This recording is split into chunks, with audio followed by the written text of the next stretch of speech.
صلاح الدین ایوبی اپنے خیمے میں بیٹھے ہیں تو ایک بی بی آ گئی، اس قبیلے کا کوئی شخص مسلمان نہیں ہوتا، بی بی آئی آ کے کہنے لگی میرے 4 بیٹے جنگ میں کھو گئے، چھوٹے چھوٹے بچے جنگ میں کھو گئے، مل نہیں رہے، فوجیوں کو حکم دے مجھے میرے بچے تلاش کر کے دیں۔ صلاح الدین ایوبی نے جھٹ پٹ سر پہ امامہ باندھا، نیزہ پکڑا، سینے بند باندھا، اپنے جبے کو سمیٹا اور باہر کہنے لگی تو کدھر جا رہا ہے؟ کہنے لگا میں خود تیرے بچے تلاش کر کے دوں گا۔ صلاح الدین چند سپاہی ساتھ گلی گلی نکلے، گلی گلی فجر کے نکلے، اثر ہو گئی، تھک گئے، 2 نمازیں صحرا میں پڑھی، جنگل کے اندر پہنچے تو ایک کونے میں 4 بچے ایک جگہ ڈرے اور سہمے ہوئے بیٹھے ملے، صلاح الدین ایوبی اٹھا کے لائے، ماں کو کہنے لگے تیرے بچے ہیں، نکلا اس لیے تھا کہ میرے نبی نے فرمایا بچے جدا ہوں تو ماں کو درد بڑا ہوتا ہے، اور میرے رسول نے فرمایا تھا جب جنگ کرنے جاؤ تو کھیت برباد نہ کرنا، فصلیں تباہ نہ کرنا، بچوں کو ماں سے جدا نہ کرنا۔ فرمایا میں سوچ رہا تھا تیرے بچے کہیں میری وجہ سے جدا ہو گئے تو مصطفیٰ کو جواب کیا دینا؟ فرمایا تیرے بچے ڈھونڈ کے لایا ہوں۔ بچے ماں کے پاس آنے لگے تو ماں نے بڑے بیٹے کے منہ پہ تھپڑ مارا، کہتا ہے اماں کیا ہوا؟ کہنے لگے تو نے سنا نہیں کہ دشمن کے بچوں کی اتنی حفاظت کرتا ہے، میرے پاس نہ جا، اس کے قدموں میں بیٹھ جا، جس نبی کے غلام اتنے سچے ہیں وہ نبی کتنا سچا ہوگا۔ بنو قریظہ اور بنو نذیر 2 محلے تھے یہودیوں کے، یہودیوں نے بڑی عہد شکنی کی تو نبی پاک صلی اللہ علیہ وسلم نے ان کو بے دخل کر دیا، مدینے سے نکال دیا، مدینہ منورہ سے۔ یہودی نکل گئے مدینہ طیبہ سے، تو جب وہ نکل کے جا رہے تھے تو ان کے مکان، ان کے باغ، ان کی جائیدادیں بچ گئیں۔ نبی پاک علیہ السلام نے انصار مدینہ کو پہلے بلایا، جاگ رہے ہیں نا آپ لوگ؟ پیسے آتے کسی کو برے لگتے ہیں، اب تو یہ بھی حلال حرام کی تمیز بھی اٹھتی جا رہی ہے، جائیداد، باغ، مال، علاقہ خالی ہوا ہے، وہ چلے گئے، لوگ تو ڈھونڈتے پھرتے ہیں۔ اللہ خیر فرمائے، شاملہ ہر جگہ ملتی نہیں اب شہروں میں، وہ کس کس نے نام کرا لیا، کدھر گئی ہے کوئی خبر ہی نہیں، خالی جگہ پڑی ہے۔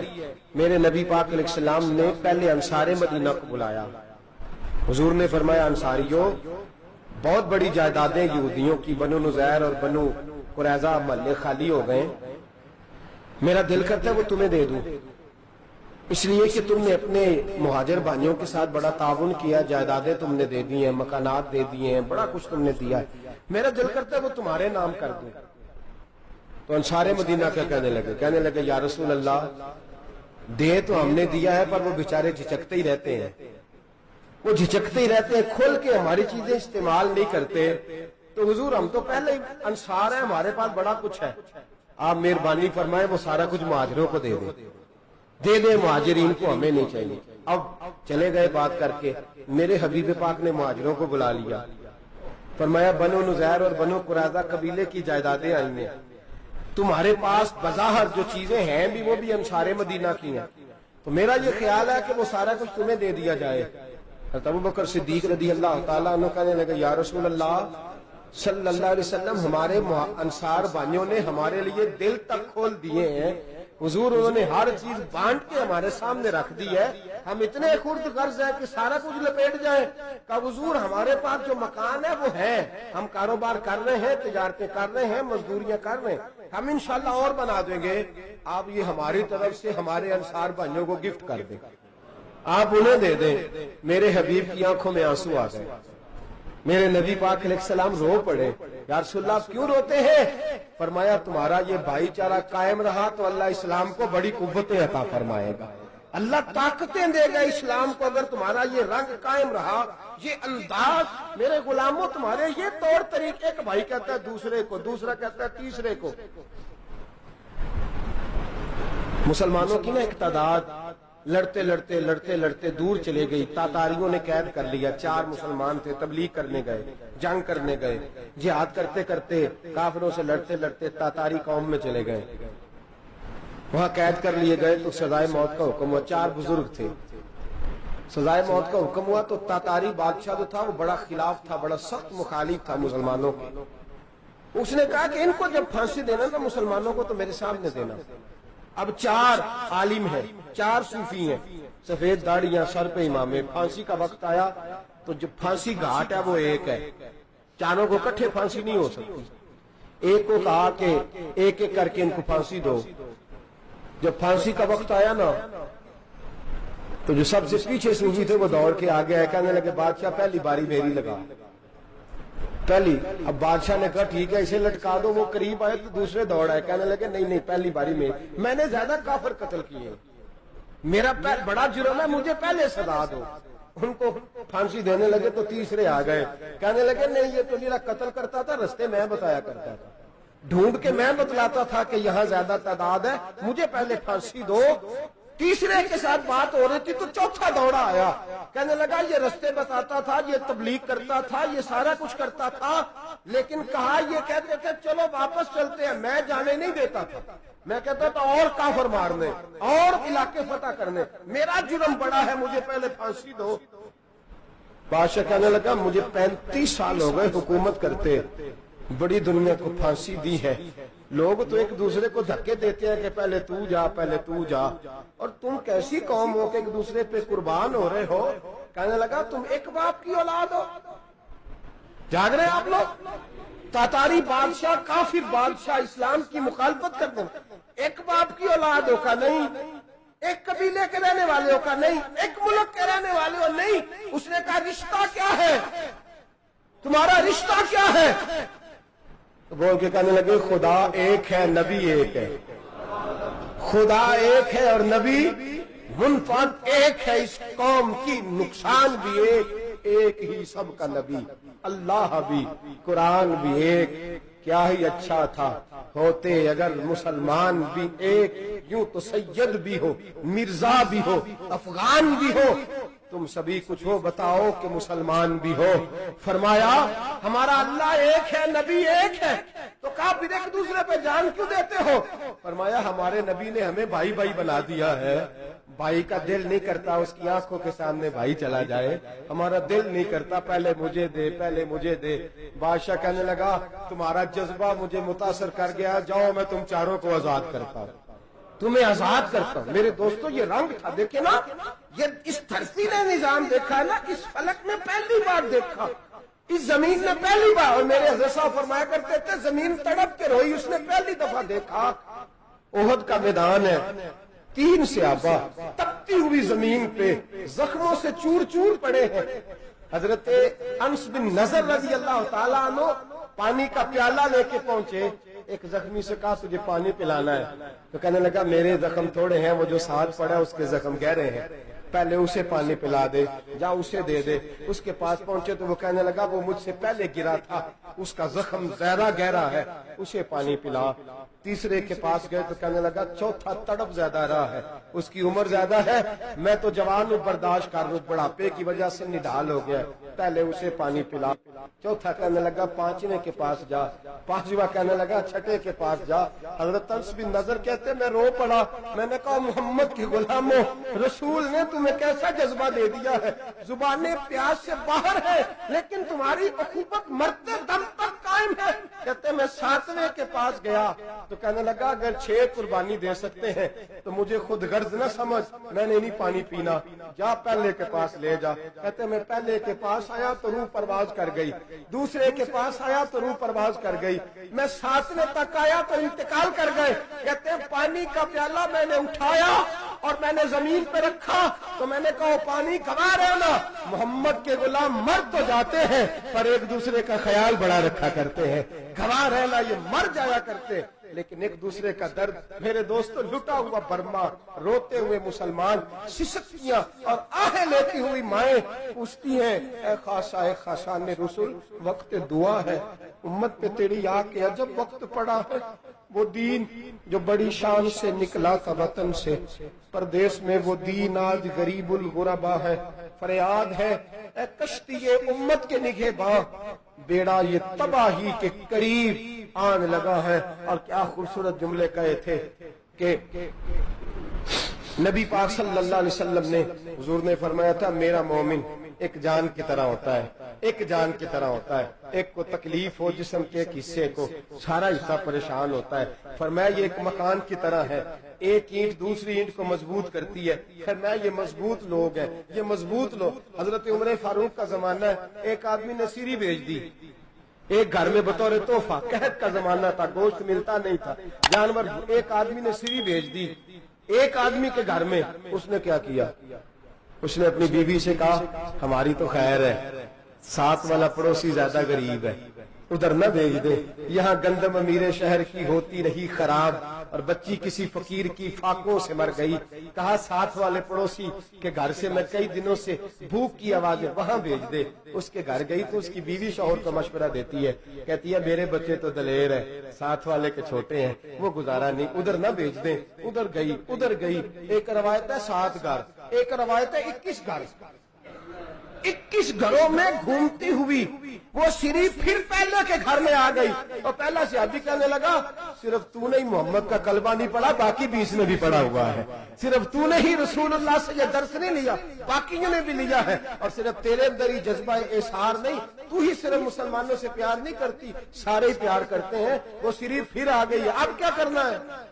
اب کیا کرنا ہے؟ امام نبوی نے لکھا ہے، وہ کہنے لگی کرنا کیا ہے؟ پکاؤں گی میں اور کھائیں گے 21 گھر، پھر بھی اکیلے نہیں کھائیں گے، پکاؤں گی میں اور کھائیں گے 21 گھروں کے مطابق شوربہ پکا، اور پھر برتن میں ڈال کے وہ بی بی ایک کے گھر کا دروازہ کھٹکھٹاتی ہے، کہتی ہے مصطفیٰ کے غلاموں نکلو باہر اور کھاؤ، اس لیے کہ جس نبی نے مجھے پیار کا حکم دیا اسی نے تمہیں بھی پیار کرنا سکھایا ہے، یہ رنگ چشم فلک نے سکھایا ہے۔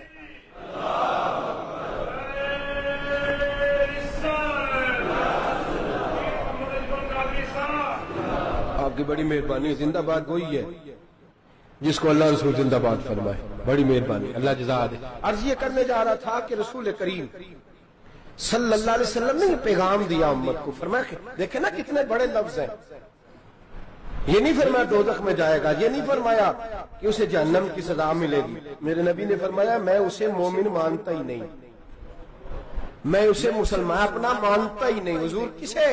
فرمایا جو پیٹ بھر کے کھاتا ہے اور اس کا ہمسایہ بھوکا سو جاتا ہے، میں مومن ہی نہیں مانتا۔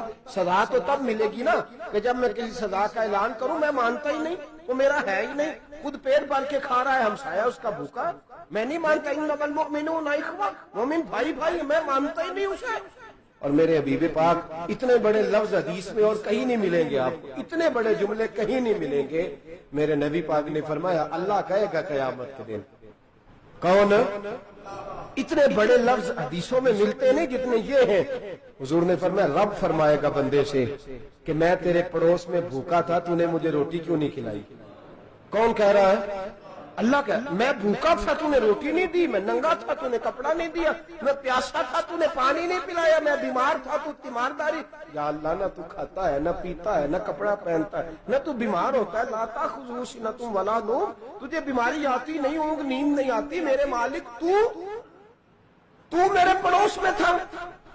تو حضور فرماتے ہیں رب فرمائے گا وہ جو بندہ تیرے پڑوس میں بھوکا تھا تو بندہ تو میرا ہی تھا نا، وہ جو بندہ تیرے پڑوس میں ننگا تھا تو بندہ تو میرا ہی تھا نا، وہ جو تیرے پڑوس میں پیاسا تڑپتا رہا تو وہ میرا ہی بندہ تھا، تو دوائی لینے جائے تو بڑے اسپتال میں اور اس بیچارے کو 20 روپے پرچی کے بھی میسر نہ آئے تو میرا ہی بندہ تھا۔ میرے دوست خیال کر اور یاد رکھ، یہ جو ہمسائے ممالک میں ظلم ہوتے ہیں، زیادتیاں ہوتی ہیں، ہمارے گھر کا پنکھا اچھا چلتا ہے، ہم جلوس اس وقت نکالتے ہیں جب ہماری لائٹ بند ہوتی ہے، ہم جلوس اس وقت نکالتے ہیں جب ہمارا ایسا جو ہمیں تنگ کرتا ہے، ہم اس وقت درد محسوس کرتے ہیں جب ہمارے گھر تک آگ آ جاتی ہے۔ یہ جو باہر آگ جل رہی ہے یہ تیرے گھر بھی آ سکتی ہے، یہ جو باہر فساد ہو رہا ہے یہ تیرے دروازے تک آ سکتا ہے۔ میرے رسول پاک نے ایک جان، مسلمان کو ایک جان قرار دیا۔ مجھے بتائیے انگلی کو کٹ لگ جائے، مسلمان ایک جان ہے نا، انگلی کو لگ جائے کٹ، دماغ کہتا ہے میں نے نہیں سوچنا اس کے بارے میں نے اس کے درد کو محسوس ہی نہیں کرنا، انگلی کی درد ہے، انگلی جانے اس کا کام جانے، ایسے ہی ہوتا ہے نا۔ بولے پیروں سے کہتے ہیں، انگلی کہتی ہے چاہے ڈاکٹر کے پاس، پیر کہتے ہیں نہیں میں نے نہیں جانا، انگلی کا کام ہے انگلی جائے، ایسے ہی ہے نا۔ دل سے کہتے ہیں تو تڑپ تھوڑا سا، انگلی کو درد ہے، کہتے میں کیوں تڑپوں، انگلی کا ماما، انگلی جانے اس کا کام جانے۔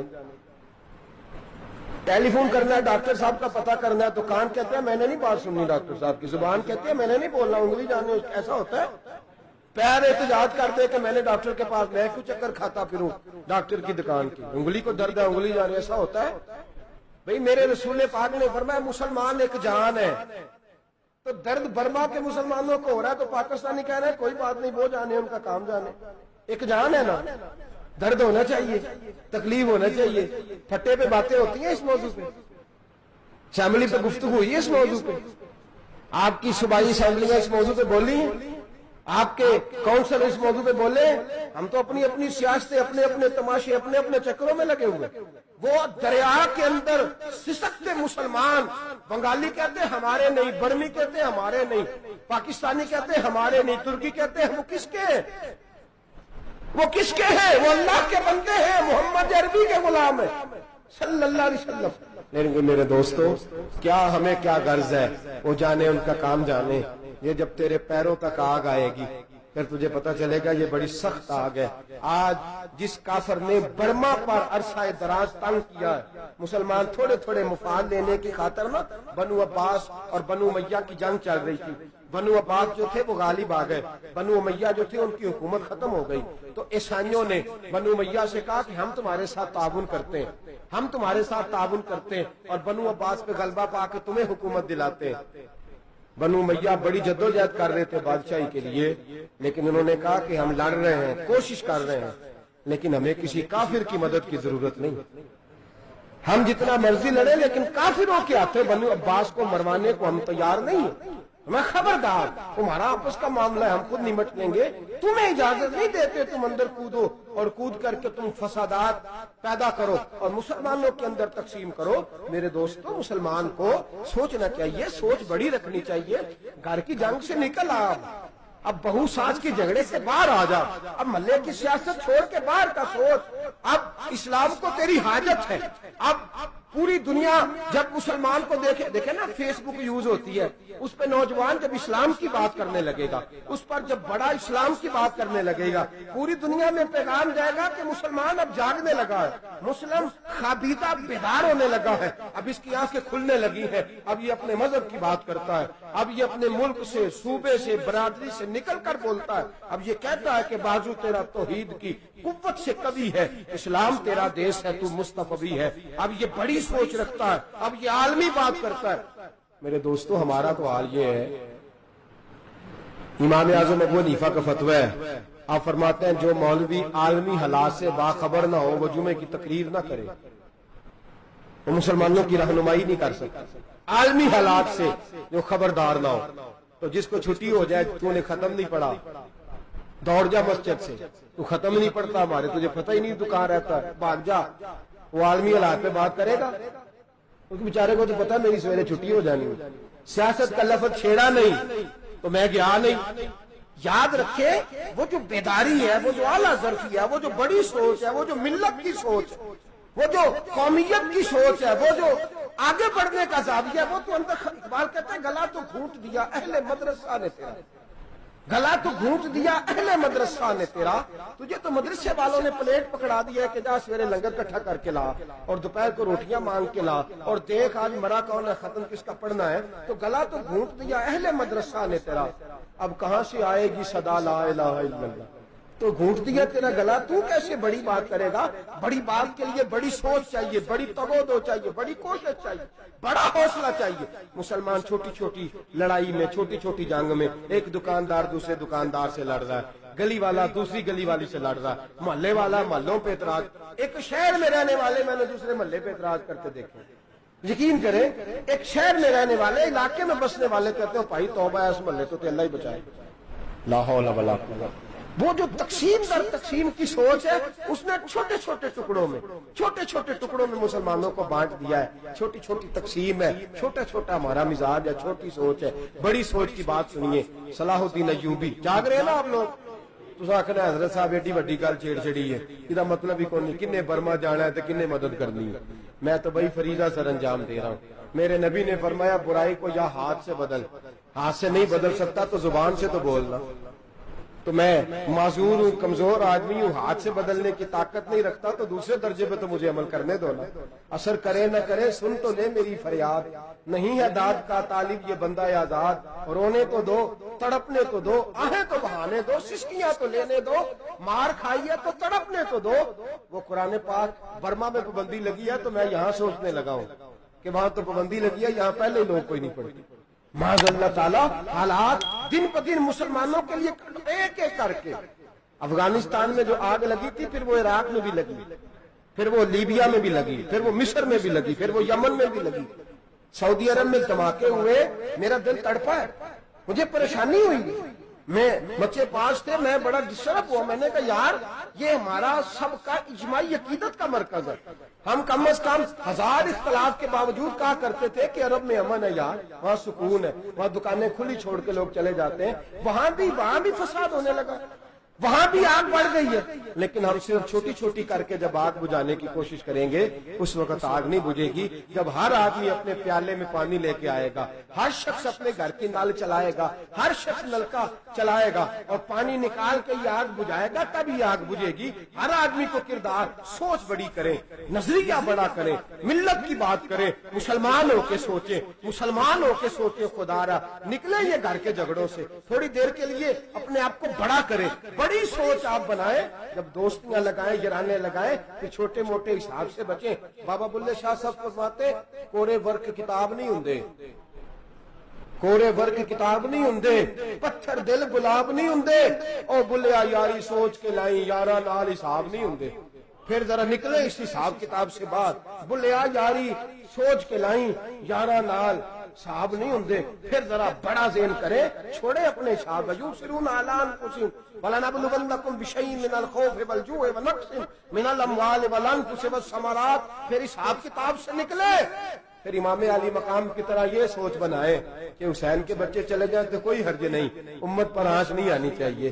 ایک امام علی مقام، کل تک امام میدان میں کھڑے تھے تو اکیلے تھے، لیکن آج پوری دنیا کہتی ہے حسین ہمارا ہے، حسین ہمارا.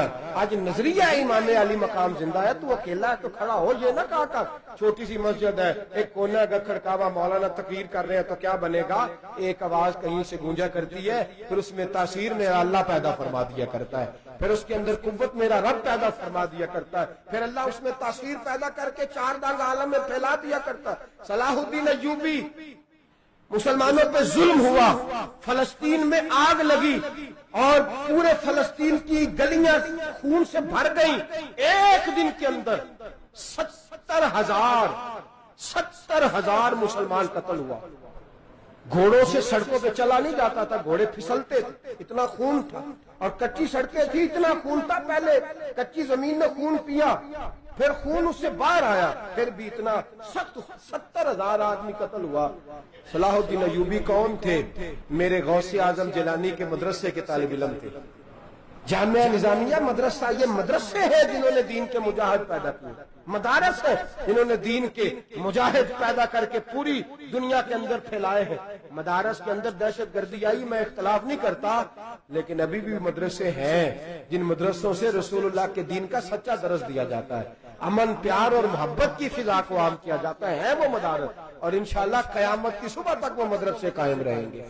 صلاح الدین ایوبی مدرسے کے طالب علم ہے، مدرسے کا، لیکن مدرسہ اس کا تھا جو ساتھ درویش بھی تھا، جو ساتھ اللہ رسول کے احکامات محبت کے ساتھ پھیلانے والے غوث اعظم جیلانی کا مدرسہ تھا. اس مدرسے کا پڑھنے والا طالب علم، دیکھیں نا، علم دین شہید کون تھا؟ نعتیں پڑھنے والا تھا نا، ختم دلانے والا تھا. احمد چیمہ شہید کون تھا؟ نعتیں پڑھنے والا تھا نا. یہ نعتیں وہ چیز ہوتی ہے جو دلوں کے اندر اثر پیدا کر دیتی ہے، جو نبی پاک کی محبت کو پروان چڑھاتی ہے، اور یہی چراغ جلے گا تو روشنی ہوگی. صلاح الدین ایوبی اکیلا اپنے دوستوں سے کہنے لگا مسلمانوں کی مدد چند سالوں میں نکلو مدد کریں. انہوں نے کہا تیرے نکلنے سے کیا ہوگا؟ کہنے لگا میں نے نہیں نکلنا، میرے اللہ نے میری مدد کرنی ہے، میرے اللہ نے میری اٹھ باندھ کمر کیا ڈرتا ہے، پھر دیکھ خدا کیا کرتا ہے. اور میں مجھے نکلنے دے، اللہ میری مدد کرے گا. تھوڑا تھوڑا کر کے فوج جمع کی، کوشش کی. چند سالوں کے بعد اسی جگہ جہاں مسلمانوں کا خون بہا تھا، اللہ نے اسلام کا جھنڈا پھر سے بلند کر دیا. صلاح الدین ایوبی فاتح بن کے مسجد اقصی کے دروازے پہ کھڑا ہے. چند سال گزرے، عیسائیوں کا اپنا وہ ظلم ابھی یاد ہے، اور عیسائی سارے لیڈر کہتے ہیں تیاری کر لو، اب ہمارے بچے کاٹے جائیں گے، عورتیں بیوہ ہوں گی، گردنیں کٹیں گی. اب دیکھنا جتنا خون ہم نے بہایا تھا مسلمان اس سے دگنا بہائیں گے. صلاح الدین ایوبی گھوڑے پہ کھڑے ہیں، اور پوچھتے ہیں او عیسائیوں بتاؤ تمہارے ساتھ کیا کروں؟ گردنیں جھک گئیں، جواب کوئی بھی نہیں۔ کہا تم نے 70,000 مسلمان ایک دن میں مارا تھا، بولو تمہارے ساتھ کیا کروں؟ تم نے ایک دن میں مسلمان یوں کاٹے جیسے گاجر مولی کاٹی جاتی ہے، بولو کیا کروں؟ عیسائی کہنے لگے ہمیں اپنے ظلم یاد ہے، تشدد یاد ہے، بربریت یاد ہے، تو بہتر جانتا ہے تو نے کیا کرنا ہے۔ صلاح الدین ایوبی گھوڑے پہ فاتح کھڑا ہے، آنکھوں میں آنسو آئے، تڑپ کے رویا، کہنے لگا میں تمہارے ساتھ وہی سلوک کروں گا جو میرے مصطفیٰ نے قریش مکہ کے ساتھ فرمایا تھا، لا تثریب علیکم، جاؤ تم پر کوئی زیادتی نہیں، جاؤ تم آزاد ہو۔ اس نے کہا تو کر کیا رہا ہے؟ کہنے لگا میں کیا کروں، میں اس محمد کا ماننے والا ہوں جس نے معاف کرنا سکھایا ہے صلی اللہ علیہ وسلم، میرے پیروں میں زنجیر ہے رسول اللہ کی غلامی کی، جاؤ تم آزاد ہو۔ اس نے کہا تم آزاد ہو، لوگوں نے کلمہ پڑھنا شروع کر دیا، اشہد ان لا الہ الا اللہ واشہد ان محمدن عبدہ۔ سارے قبیلے کے کچھ نہ کچھ لوگ مسلمان، ایک قبیلہ رہ گیا مسلمان نہیں ہوتا۔ صلاح الدین ایوبی اپنے خیمے میں بیٹھے ہیں تو ایک بی بی آ گئی، اس قبیلے کا کوئی شخص مسلمان نہیں ہوتا۔ بی بی آئی، آگے کہنے لگی میرے 4 بیٹے جنگ میں کھو گئے، چھوٹے چھوٹے بچے جنگ میں کھو گئے، مل نہیں رہے، فوجیوں کو حکم دے مجھے میرے بچے تلاش کر کے دیں۔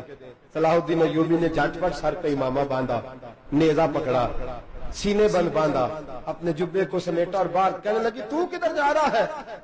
کہنے لگا میں خود تیرے بچے تلاش کر کے دوں گا۔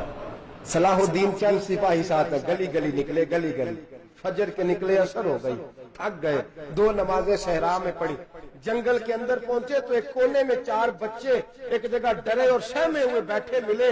صلاح الدین ایوبی اٹھا کے لائے، ماں کو کہنے لگے تیرے بچے ہیں، نکلا اس لیے تھا کہ میرے نبی نے فرمایا بچے جدا ہو تو ماں کو درد بڑا ہوتا ہے، اور میرے رسول نے فرمایا تھا جب جنگ کرنے جاؤ تو کھیت برباد نہ کرنا، فصلیں تباہ نہ کرنا، بچوں کو ماں سے جدا نہ کرنا۔ فرمایا میں سوچ رہا تھا تیرے بچے کہیں میری وجہ سے جدا ہو گئے تو مصطفیٰ کو جواب کیا دینا؟ فرمایا تیرے بچے ڈھونڈ کے لایا ہوں۔ بچے ماں کے پاس آنے لگے تو ماں نے بڑے بیٹے کے منہ پہ تھپڑ مارا، کہتا ہے اماں کیا ہوا؟ کہنے لگے تو نے سنا نہیں کہ دشمن کے بچوں کی اتنی حفاظت کرتا ہے، میرے پاس نہ جا، اس کے قدموں میں بیٹھ جا۔ جس نبی کے غلام اتنے سچے ہیں وہ نبی کتنا سچا ہوگا، جس نبی کے نوکر اتنے کھڑے ہیں وہ نبی کتنا کھڑا ہوگا، جا کے کلمہ پڑھ لے۔ میرے دوست یہ اسلام ہے، اس نے غیروں کا درد بھی اپنے سینے میں رکھا۔ اقبال کہتا ہے سارے زمانے کا درد ہمارے ہی سینے میں ہے، برما کا مسلمان ہو یا عراق، لیبیا، افغانستان، کشمیر کا مسلمان ہو، میرے دوست وہ غیر نہیں ہے، وہ تیرا اپنا ہے۔ اس کا رنگ نہ دیکھ، اس کی بولی نہ دیکھ، اس کا قبیلہ اور علاقہ نہ دیکھ، دیکھ کہ وہ تیرے رسول کا کلمہ پڑھتا ہے، وہ دیکھ کہ وہ کعبے کی طرف منہ کر کے نماز پڑھتا ہے، دیکھ کہ تیرا اور اس کا نصاب زندگی قرآن ایک ہے۔ میرے دوست کچھ نہیں کر سکتا تو دعا تو کر دیا کر، کچھ نہیں کر سکتا تو التجا تو کر دیا کر۔ اللہ کے حضور یہ تو کہا کر کہ اللہ مسلمان جہاں بھی ہیں تو ان کی مدد فرما، اللہ مسلمان جہاں بھی ہیں تو ان کی غیبی امداد فرما۔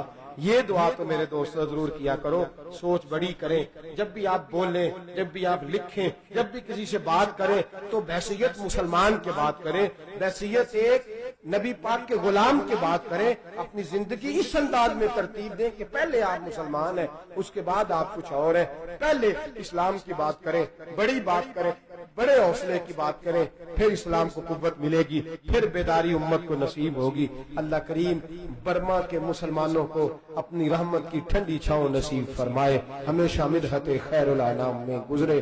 دعا ہے یہ عمر درود و سلام میں گزرے۔ آخر دعوانا ان الحمدللہ۔